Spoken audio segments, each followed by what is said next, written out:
afternoon everyone. Ayan, luto serye na po ang inyong inday. Luto tayo ngayon ng marag-ades. So, ayan yung ating marag-ades with vegetables. So, ayan. Luto na siya guys.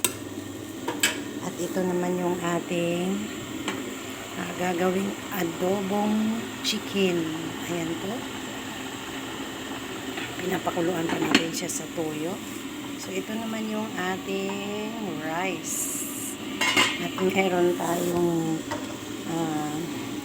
dalawang driver.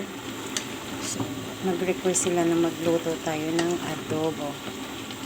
At wala lang din yung ating nanay dito. Hindi maaamoy yung ating adobo. So, nakapag-adobo tayo. At kakain din daw yung mga alaga ko.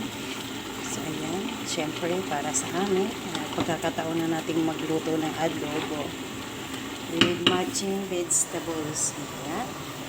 So, atin lang siyang paininin ng mabuti sa toyo bago natin lagyan ng suka.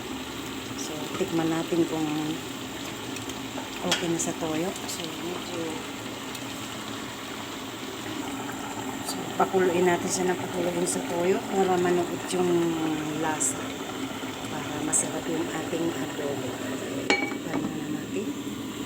So, ayan, ready na yung ating marag-ades. No? Hanggang hapon na ng mga maniho yan. Para isang lutuan na lang, isang amuyan na lang ng bahay nila. Kaya, ayan, binamihan na natin, isang wataw na. Ayan po, okay na siya. So, ready to serve na yan. Nagsimba muna yung mga maniho at mag-aalas 12 na. So, kunin na natin yung kanilang lalagyan at ihahatid na natin sa baba. So, bye-bye guys. God bless all. Naway safe ang ating pamilya sa Pilipinas sa mga oras na ito at kasalukuyan ipaparating yung bagyong malakas, no? So, lahat amping.